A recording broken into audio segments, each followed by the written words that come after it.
Sup, this is 89. This is MMA Reality. So we got UFC 291 taking place this Saturday. Got a couple of good cards. A couple of good fights on this card. Everybody's been anticipating this joint.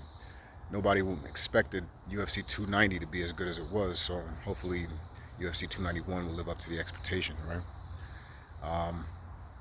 Just do a little quick joint real quick, because I'm not exactly sure the names everybody's fighting.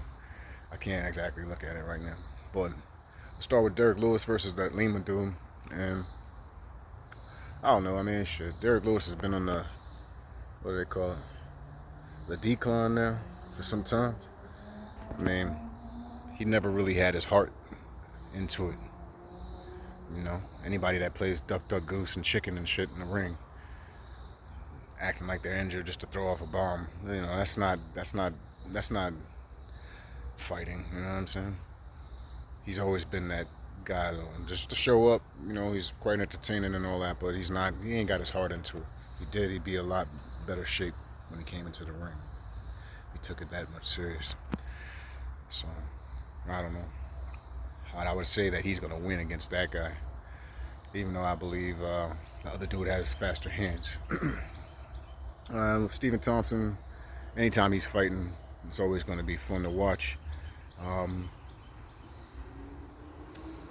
Looking back, I didn't want him to beat Tyron Woodley, but now I wish he did. I can't stand that dude, Tyron Woodley, man. Just no personality, whatever everybody else is doing or saying kind of guy. So Stephen Thompson really deserved to be the champion back then. He popped out of that triangle, wherever he had him in, the guillotine. I remember being in that joint at Buffalo Wild Wings, of course. Then, so yeah, I'm going with Thompson. Hopefully Kevin Holland wins his joint also. And we'll talk about this. What's the other joint? So we got Bobby Green versus Ferguson. Salute to Ferguson, you know what I'm saying? Everybody gives Ferguson a hard time. He's one of the OGs of the fight game, you know what I'm saying? Very well respected. Bobby Green's stand-up is okay, I think Ferguson has more ways to win the fight, so I'll go with Ferguson. Hopefully Kukui shows up. And then we'll talk about what's the next joint. We got the Alex Pererera versus Jan Blachovitz joint.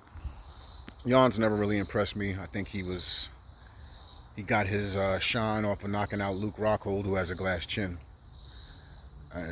But he always leaves his hands down when he's throwing. He's sluggish, throws wide, and slow. He's kind of one-dimensional, if you ask me. He does have good blocking of kicks, checking. He is good at checking kicks, and he can throw his own kicks.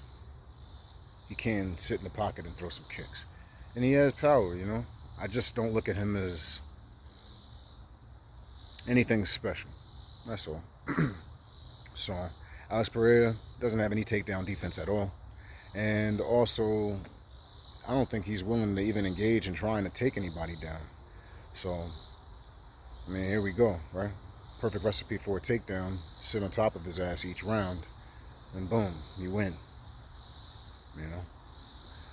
But the reality of that is, Pereira's not just going to sit there and get hit. Pereira's going to throw some bombs himself. And Pereira doesn't have great head movement. In fact, he doesn't have any head movement. It's tough to move that big ass head. You know what I'm saying? Hold on, there's an airplane.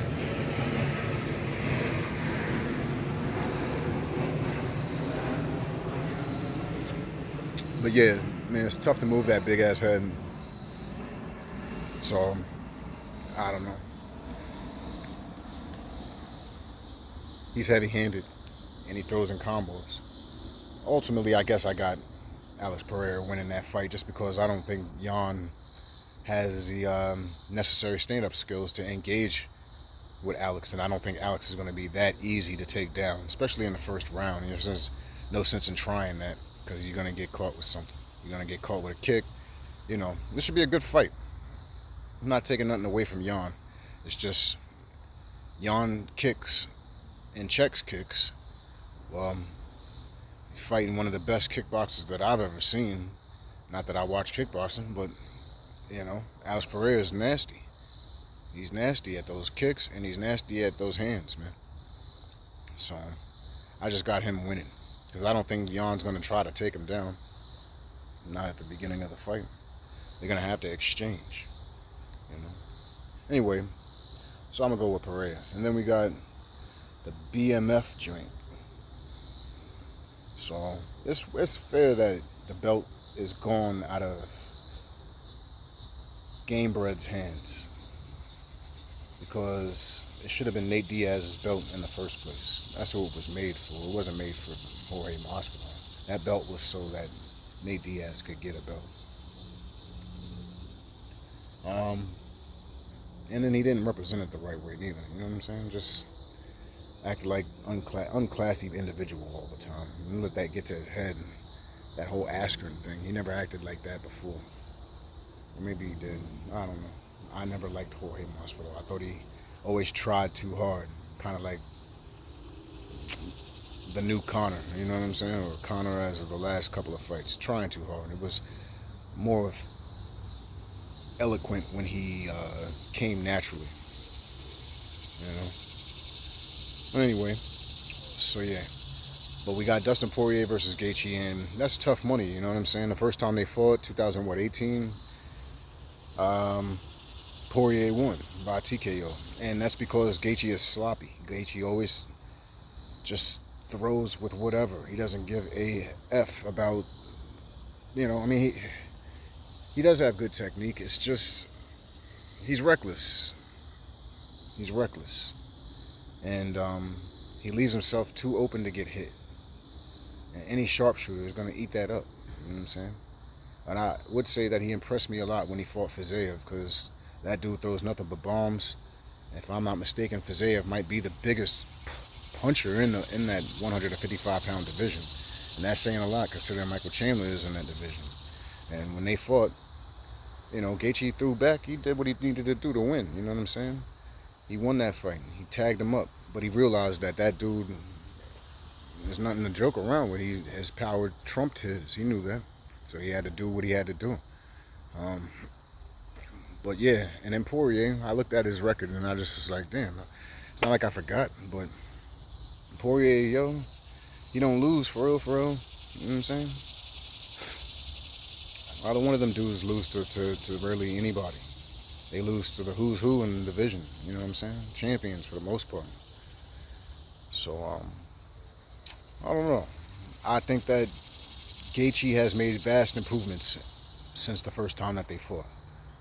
And I think that Dustin Poirier has the cleanest boxing in the UFC. I think he is just a beautiful boxer, His technique is just pure.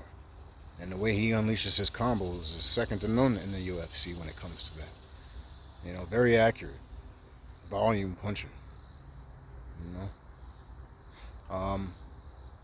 And as much as I like Gaethje, I think that the only way he wins this fight is if he catches Poirier with something early.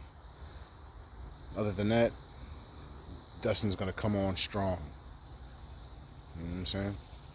So I got Dustin Poirier winning the BMF belt. It's well deserved to either one, whoever wins, And yeah, that's me and my synopsis wrap up for UFC 291. That's my reality, For anybody that's watching the video, please subscribe.